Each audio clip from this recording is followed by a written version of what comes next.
Quisiera orar y quiero hablarles un poco en este día acerca del Dios de restauración. Nuestro Dios es un Dios de restauración.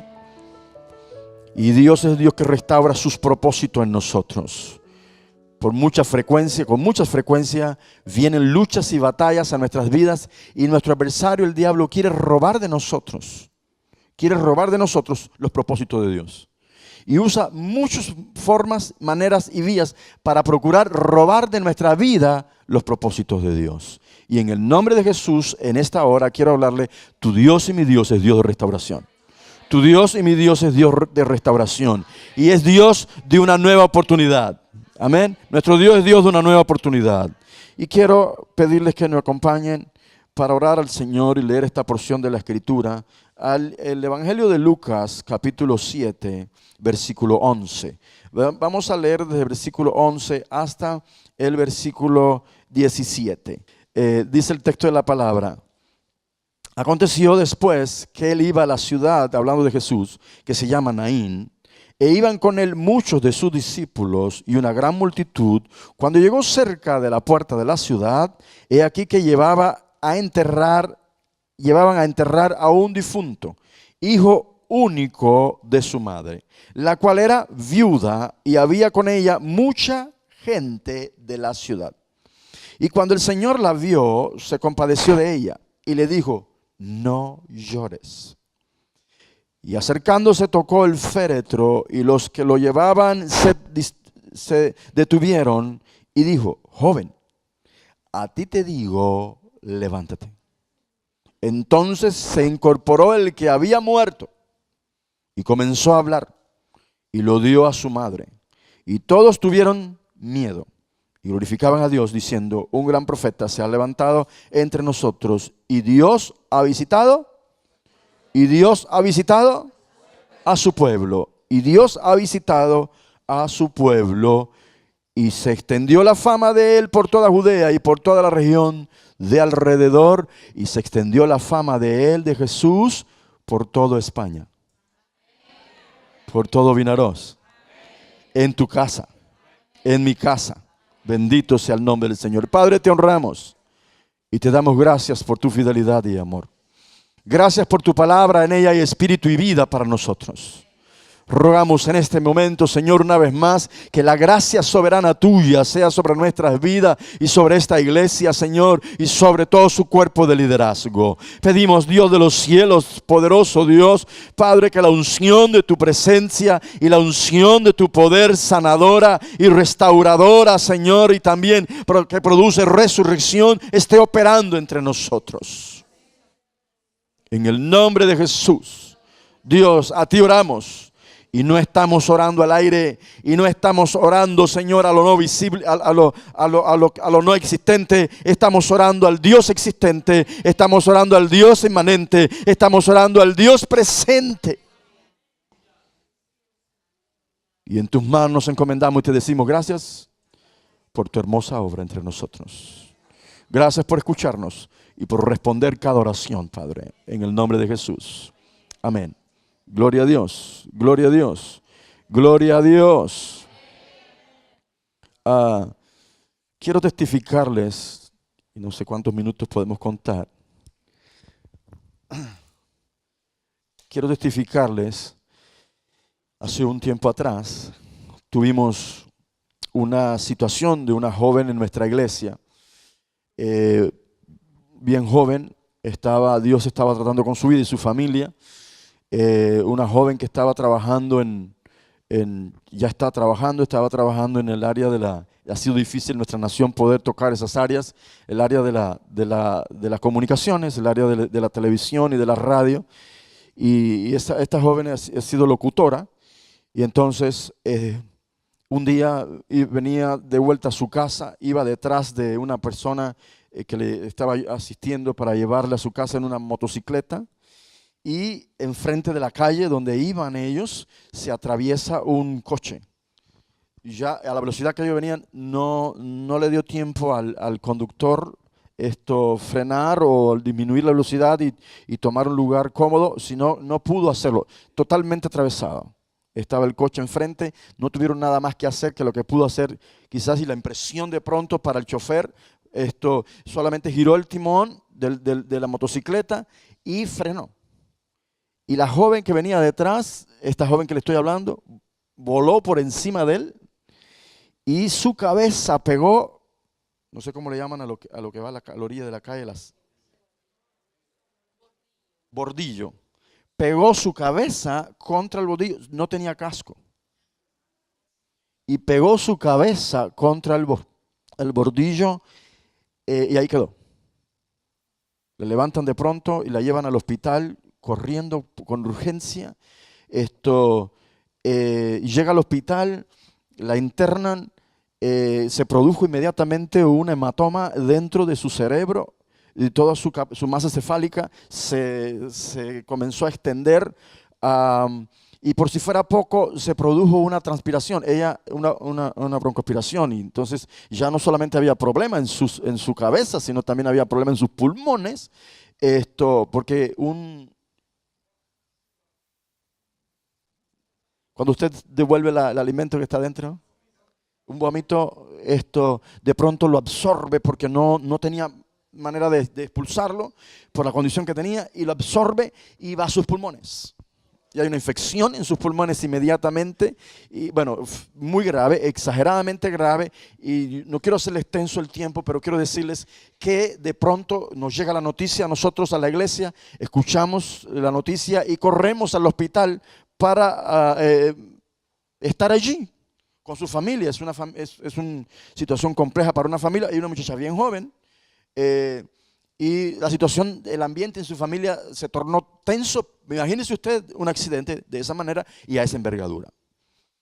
Entonces comenzamos a orar, llegamos al hospital, no se nos permitía estar ahí en el área de intensiva, del área de intensiva, pero estábamos afuera.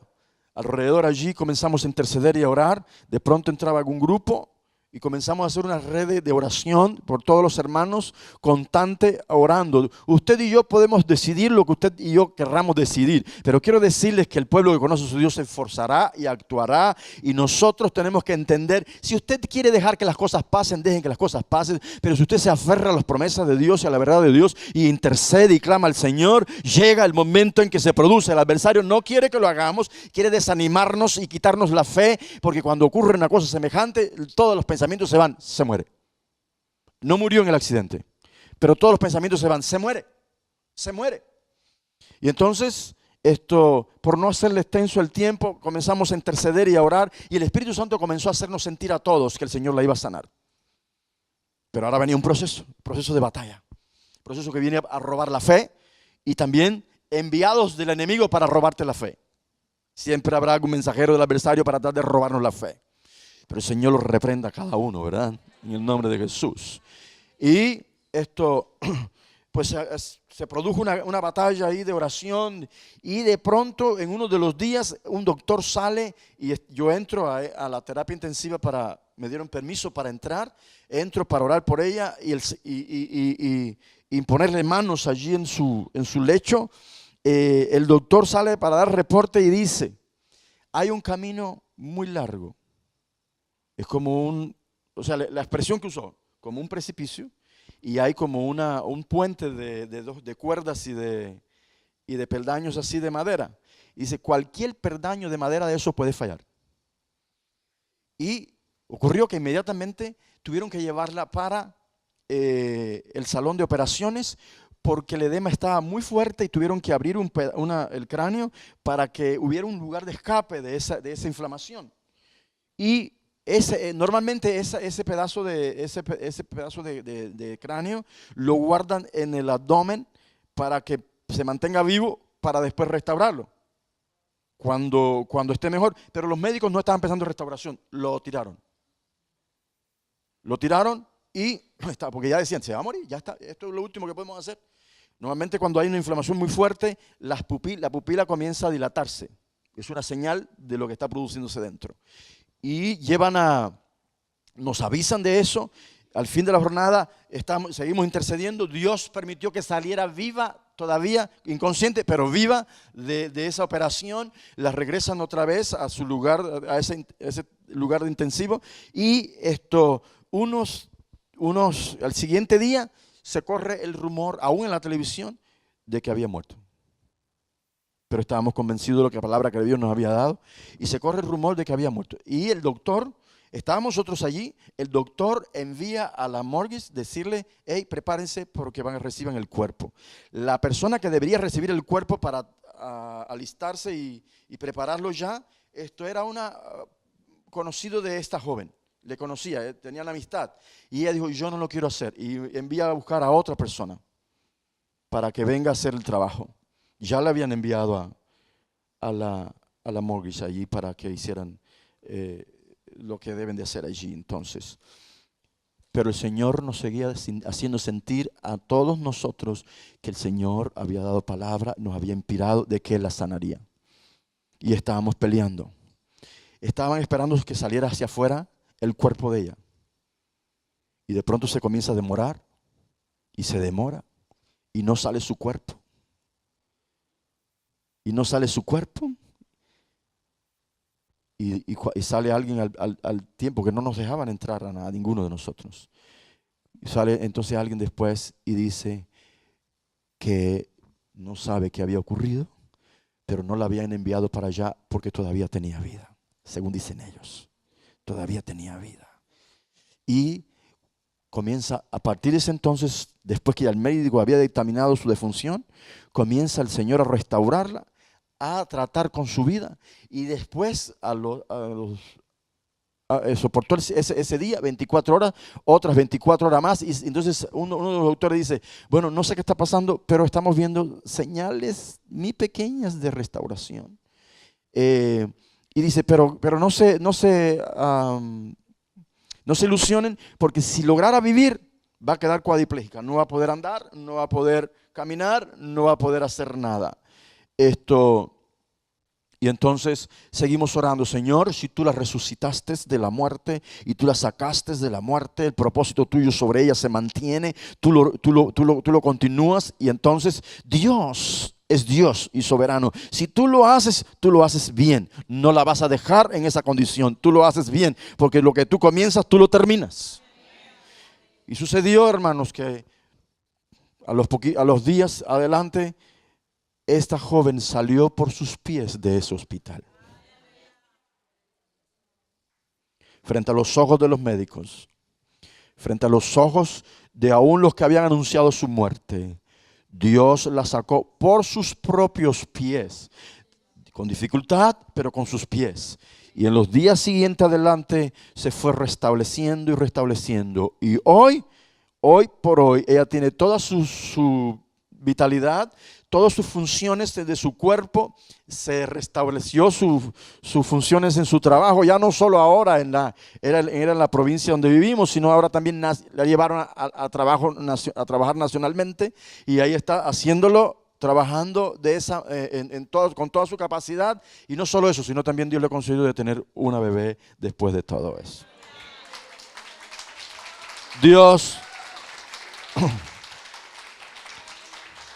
Nuestro Dios es fiel. Nuestro Dios es fiel.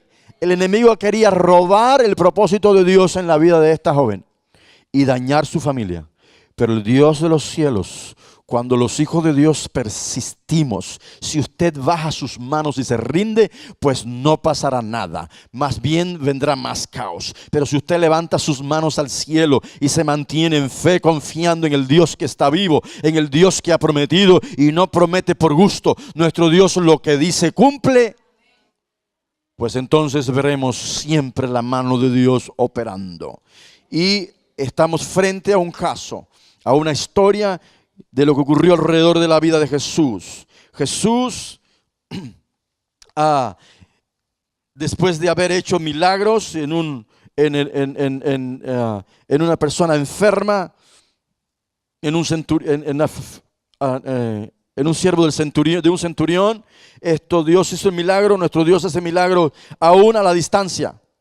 No solamente presente, Dios puede hacer milagros en esta mañana con los que están aquí presentes, pero también con los que están distantes en nuestras casas, en un hospital, a la distancia. Dios opera. ¿Por qué razón? Porque Dios también está allá. Así que si usted tenía anhelos de que Dios obrase en alguna persona, algún familiar suyo, un milagro, y quizás quiso traerle hoy y piensa no pudo ser, o tal persona no pudo llegar, no se desanime, Dios hace el milagro aún allá. Y dice el texto de la palabra, hablando de lo que leímos, aconteció que después de haberse producido eso, ese milagro en el siervo del centurión, que Jesús iba a la ciudad de Naín, iba de camino como si viniésemos nosotros hacia Vinaroz. Recuerden, no habían coches en ese tiempo. Y iba Jesús de camino con sus discípulos, y iban con él muchos de sus discípulos y una gran multitud también con Jesús. Venían muchos de sus discípulos con Jesús y también una gran multitud. Y de frente venía otra multitud, dos multitudes con espíritus diferentes.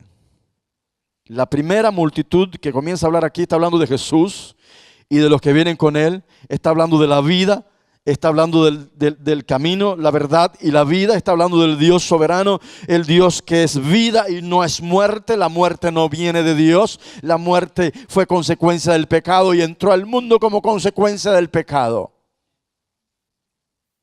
Y cuando llegó cerca de la puerta de la ciudad, he aquí que llevaban a enterrar a un difunto, hijo único. Imagínense, hijo único de esta mujer, la cual era viuda, y había con ella mucha gente de la ciudad. Y quisiera concentrar unos minutos solo a mirar este grupo, este segundo grupo. Noten, imagínense usted, hermanos, con quienes estamos lidiando. ¿Qué panorama tenemos enfrente? Una mujer.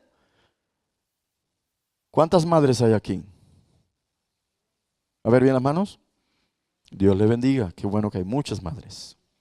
Y el Señor levante muchas más. Y usted sabe el valor que le damos a un hijo, ¿verdad? ¿Hay alguien que tiene solo un hijo? Hay varias manos con un solo hijo. Esta mujer de esta historia es una madre con un hijo. Un solo hijo. Y no tenía posibilidad de tener un segundo, porque su esposo había muerto, excepto que hiciera un nuevo matrimonio. Pero no estaba, parece, en su cabeza, o no sé. Bueno, entonces venía esta mujer con una multitud, pero venía con un corazón totalmente deshecho. Piense un poco en lo que podría haber en la cabeza de esa mujer. Los pensamientos en la cabeza de esta mujer. Piense un poco. ¿Cómo ubiquémonos, tratemos de ubicarnos nosotros en su realidad? ¿Cómo se sentiría esta mujer? Yo no sé cuántos sueños puede haber tenido, quizás ella puede haber pensado en su hijo, en su gran estudio, ir a la universidad y estudiar no sé qué carrera y llegar a trabajar no sé en... Bueno, cuántos sueños e ilusiones se pueden hacer las madres en su cabeza, ¿verdad? Siempre los mejores deseos, ¿no? Siempre los mejores deseos. ¿Cuántos sueños, cuántos deseos, cuántos anhelos en la mente de ella y en la mente de su hijo también? Y ellos habían conversado, era ella y él solamente después que su papá murió, ellos dos solos. Y de repente, después de haber muerto el esposo de esta mujer, que también se deshicieron cosas dentro de ella, ahora quedaba la ilusión para vivir de su hijo. Y quizás muchos le decían, hey, esfuércese y mantenga el aliento de vida por su hijo. ¿Cuántas veces hemos dado esos tipos de consejos, verdad? Anímese para que siga luchando por su hijo que le queda. Pero ahora ya no le quedaba hijo, tampoco. ¿Por qué va a luchar? Con frecuencia en situaciones como esta, las decisiones que se asumen son decisiones desastrosas. Son decisiones de muerte. Mejor me quito. ¿Para qué seguir viviendo? No tengo deseos de vivir, ya no tengo motivos ni razón para vivir, ya mejor no sigo viviendo. Porque todos los sueños y las ilusiones, ¡pum!, vinieron al suelo. Se deshicieron. Pero Dios no había ignorado esa condición de esta mujer. Yo no creo en las casualidades, creo en las causalidades. Todo tiene una causa. Dios está detrás de todo. Él viene y de repente se aparece Jesús. Quizás era ignorado por los discípulos lo que vendría de frente, pero estoy convencido que Jesús sabía lo que habría de enfrentar. Porque antes de ir a la cruz, Él le dejó saber a los discípulos lo que vendría. Y estoy convencido de que Dios le había mostrado a este Jesús lo que estaba ocurriendo. Le había mostrado el corazón de esa mujer totalmente deshecho, sin esperanza. Y esos son los trabajos que hace el adversario: tratar de robar la esperanza, tratar de robar los deseos, tratar de robar los sueños. Pero honramos a Dios porque Él está vivo.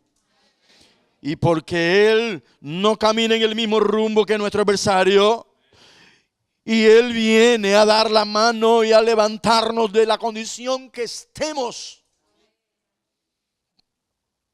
Y de pronto se aparece Jesús y ve a esta mujer que viene enfrente. Había muchísimos alrededor de ella, pero nadie como ella.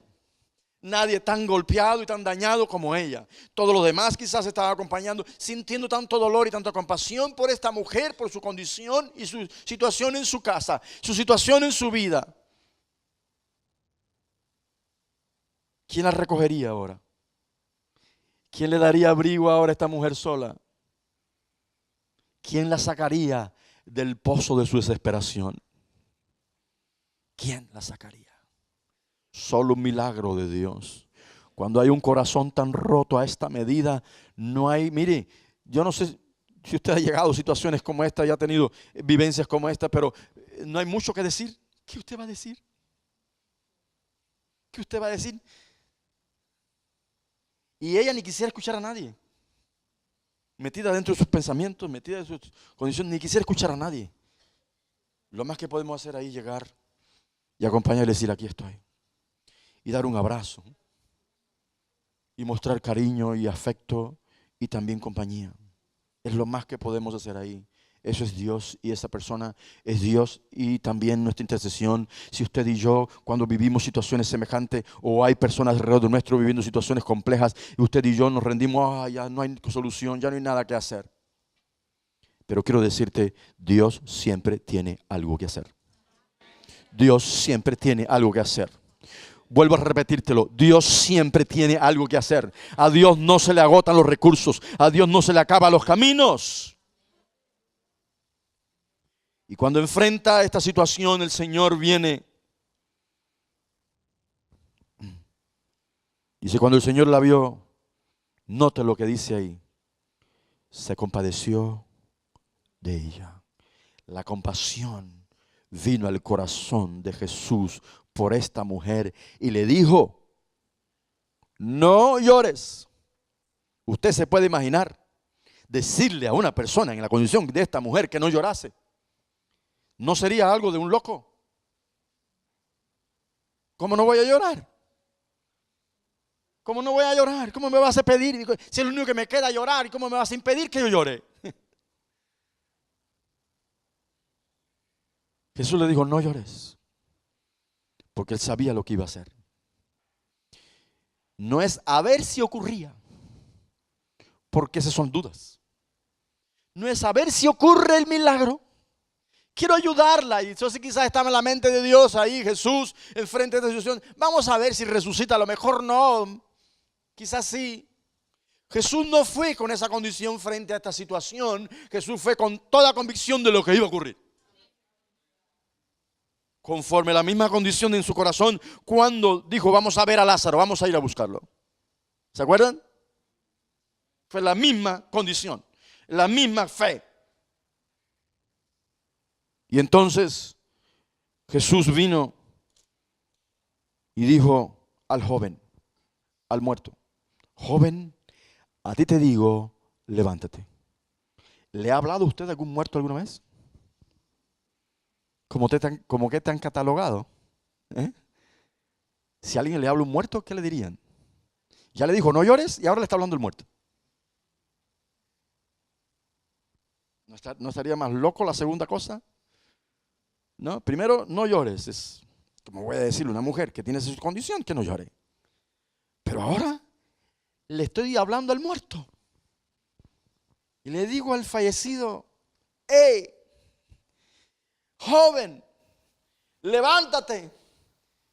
Yo no sé si por temor o por pena, nadie le dijo, hey, ¿qué estás haciendo?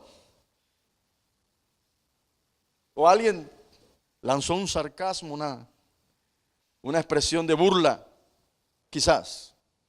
¿Cuántas veces usted puede haber encontrado aún dentro de su familia a alguien burlándose de su fe? ¿Cuántas veces usted ha encontrado a alguno de los matadores de fe? Los hay por ahí, ¿verdad? Hay matadores de fe, pero el Señor tiene matadores de gigantes, ¿verdad?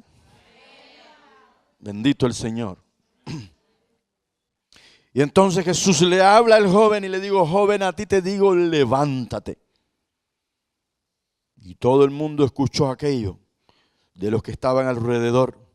Y entonces se incorporó el que había muerto y comenzó a hablar y lo dio a su madre. ¿Era visto esto comúnmente? ¿Era visto esta realidad?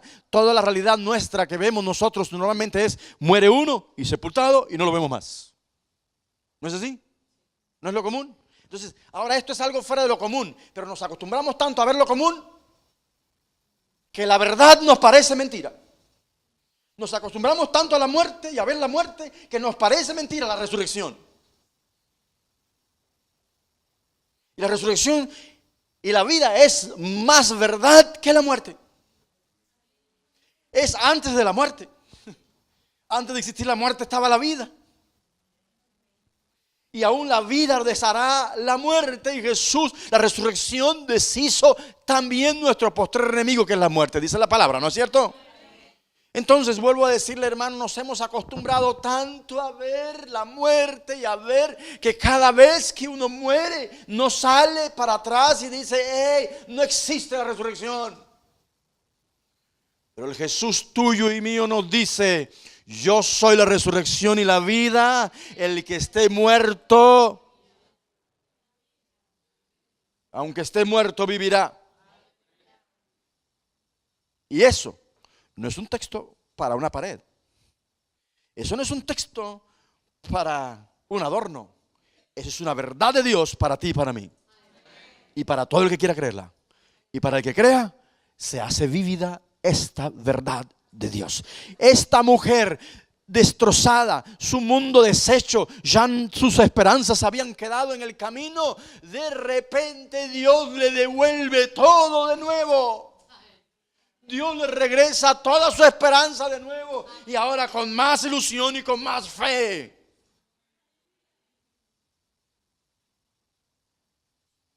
Y alguno aquí necesita esta palabra. Dios restaura todo de nuevo. Dios restaura todo de nuevo. Dios restaura todo de nuevo. Él tiene sus maneras. Ayer fue una evidencia, ¿no? La boda de ayer fue una evidencia. No sé cómo usted lo puede ver, pero es una evidencia de que Dios restaura. Él tiene su manera para hacerlo, pero Dios restaura de nuevo. Bendito el Señor. Bendito el Dios de los cielos que está vivo y está entre nosotros. Él no está escondido. Los problemas no lo asustan a Él. A ti y a mí sí, pero a Él no. A Él no le asusta problema alguno. Y en esta hora, pues, sé que Dios quiere hacer milagros entre nosotros y producir sanidades entre nosotros. Pero estoy hablándole a aquellos a quienes el enemigo ha venido a robar sus sueños y sus ilusiones. Y han llegado a una situación en sus vidas que han dicho, ¿y qué más? ¿Qué espero ahora? Se han muerto los sueños, los deseos, las ilusiones y la esperanza. Quizás el caos ha llegado a alguno Y el tema económico le ha apretado tanto, le ha llevado y le ha arrinconado y dice, ¿ahora qué hago? He conocido de personas, no una ni dos, que por sus condiciones económicas y sus deudas han atentado contra su vida. Han atentado contra su vida. Pero tu vida es más importante que tu condición económica. Tu vida es más importante que tu condición aún familiar. Dios es Dios de restauración. Y Dios usa los caminos que Él entiende para venir a restaurar. Y eso Dios lo está haciendo en esta mañana, en tu corazón, en tu mente, dentro de ti, restaurando la esperanza. Porque una de las cosas que se pierden cuando viene todo este desastre es robar la esperanza. Pero Dios restaura la esperanza. Dios restaura dentro de nosotros todo aquello que ha venido a comer la oruga, el saltón, el revoltón, todo aquello que ha venido a destruir el adversario. Porque Dios es Dios de vida. Y yo no sé si usted escuchó este testimonio y voy a concluir con él para poder orar. Pero esto fue un hecho real. Lo que les voy a contar, no sé quiénes los puede haber escuchado. Si alguien lo escuchó, pues va a corroborar lo que voy a expresarles. Hace un tiempo atrás, en un barrio ocurrió lo siguiente. Una mamá, una familia estaba en su casa. La mamá entra a la casa con su hijo y comienza a hacer sus quehaceres. El hijo le pide permiso en el barrio. Este barrio es un barrio así medio circular. En el centro, como resultado de las construcciones, se hace excavación en el centro y se toma la tierra del centro y se ubica para las construcciones alrededor, y entonces se queda un lago en el centro. Esto ocurrió en la Florida, de los Estados Unidos. Y ahí estaba esa familia, tenía su vivienda, una de esas casas alrededor de ese lago. Entonces, en el fondo del patio de su casa estaba un pequeño muellecito donde anclaban los botes. Ellos tenían su... Entonces, cuando llegan a la casa, el niño le pide permiso para ir a su mamá, para ir a ese lago a refrescar su cuerpo, como niño. Y entonces la madre le da permiso. Pero ella tiene está haciendo sus quehaceres en su casa, y en la cocina de la casa tiene en la parte de la trasera un vidrio, una ventana de vidrio grande que le da acceso a poder mirar hacia donde está su hijo. Y ella estaba allí haciendo sus quehaceres y está mirando a su hijo que llega al lago y ¡fum!, se lanza al agua. Cuando se lanza al agua, ella desesperadamente sale corriendo de dentro de su casa, sale corriendo hacia donde estaba el niño y sale gritando. Entonces los vecinos escuchan los gritos de ella. Y varios vecinos se asustan y vienen. Le estoy hablando de eso, son casi segundos. Y viene corriendo la mamá y gritándole al niño que venga de vuelta, que regrese, que regrese. Y la madre le grita que regrese. Él no sabe por qué. Quizás en su mente decía, ¿por qué? Si mamá me acaba de dejar venir, ¿por qué me está llamando de regreso otra vez? ¿Qué razón tendrá? Pero el niño, gracias a Dios, que fue obediente. Gracias a Dios que fue obediente. Así que, hijos, sean obedientes. Y va a escuchar el fin de la historia. Y el niño obedece la llamada de mamá. Ella veía, la mamá estaba viendo un peligro, él no veía el peligro. Él veía lo que estaba viviendo. La madre sí veía el peligro. Y lo que sucedió es que había un cocodrilo dentro del lago. Y el cocodrilo había visto al niño, el ruido que hizo al lanzarse en el agua, y el cocodrilo viene nadando hacia el niño. La madre llama al niño y el niño viene, gracias a Dios que obedeció a la madre, y viene nadando hacia donde está la madre, y a duras penas logró la mamá asir por las manitos al niño. Cuando la madre levanta al niño por sus manitos, el cocodrilo le atrapa por detrás, por sus piernitas. Y no sé si usted ha visto cómo hacen ellos muerden y se giran y tuercen para desmembrar, para arrancar. Y entonces la madre se aferra a las manitos del niño y el cocodrilo a las piernitas del niño. Y a los gritos de la madre, gracias a Dios, un vecino traía un arma y disparó al cocodrilo y lo mató. lograron sacar al niño dentro de las garras del cocodrilo y lo llevan con urgencia al hospital. Saben que hay arterias y venas en todo esto acá y se puede sangrar en muy poco tiempo. Y van corriendo, van al hospital y al fin, gracias a Dios, lograron salvar la vida al niño. Pero saben, quedó huellas, ¿no? Quedaron huellas en sus piernas. Y cuando el niño se restaura un poco y logran, imagínese usted qué noticia, ¿no? Qué noticia, un niño que se salva de las garras de un cocodrilo es una noticia para el periódico y para la televisión también. Y entonces los reporteros vienen pidiendo permiso. Cuando los médicos le dan permiso para entrar y al niño está en condiciones de poder que entre visitas y todo, entonces comienzan los reportes y a filmar todo el tema, ¿no? Y ahí los periodistas. Y vinieron, le dejaron entrar al cuarto del niño para reportar. Y entonces, y tomar fotos del niño. Y entonces lograron, se levantaron así lo que estaba cubriendo sus piernas y estaban ahí cubiertas, ¿no? Y las huellas de lo que había ocurrido, tomando fotos y videos y tal. Y cuando terminan ellos y ya se van, el niño pide, por favor, que no se fueran. Dice, por favor, no se vayan. Quédense. Déjenme decirles algo. Ustedes vieron las huellas y las cicatrices de lo que produjo el cocodrilo, de lo que quiso destruir mi vida. Pero usted, y levantó así sus manitos, y ustedes no han visto estas huellas. En las manos de este niño estaban las huellas de su madre, de las uñas de su madre, que se aferró a las manitos de este niño para salvarlo. Las huellas de sus piernas eran huellas de destrucción, pero las huellas de su mano eran huellas de amor.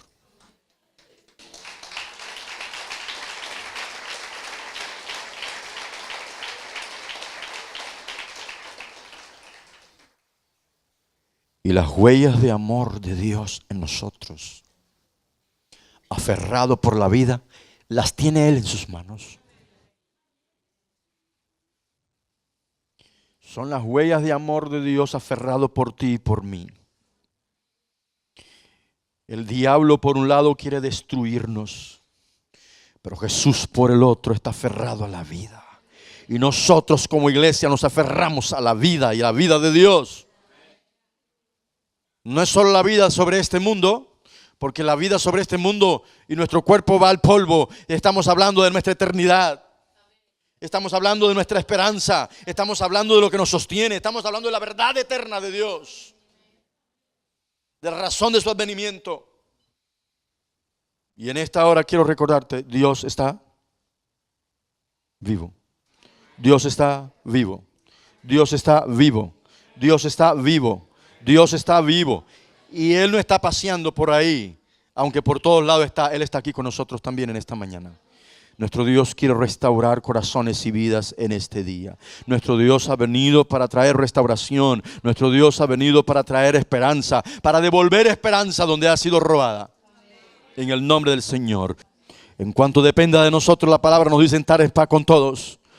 Así que si depende de mí y necesito ir a pedir perdón, no lo dudes. Porque Dios usa los ingredientes para producir sus milagros. Son ingredientes de Dios para producirlo. Él produce en nosotros el querer y el hacer en su buena voluntad. Así que si usted, mientras el Espíritu está orando y el Señor le está inquietando y diciendo, necesitas pedir perdón, no lo dudes en hacerlo. Porque cuando el Espíritu nos toca, sentimos en ir a hacerlo, pero luego después pasan los minutos, nos enfriamos y decimos, no, mejor no lo hago porque voy a ser avergonzado. ¡Ey! Si a Dios lo prometes, si el Espíritu Santo te habla, no lo dejes de hacer, porque quien quiere que usted no lo haga es tu propio enemigo. No le siga dando espacio ni puertas para que entre. En el nombre del Señor. Aunque otros te estimen lo que estás haciendo como mal, no se preocupe. Obedezca a Dios. Y entonces después lo entenderán. Después lo entenderán. En el nombre de Jesús. Padre, gracias por tu obra hermosa. Y por tu trato en nuestras vidas, en el nombre de Jesús.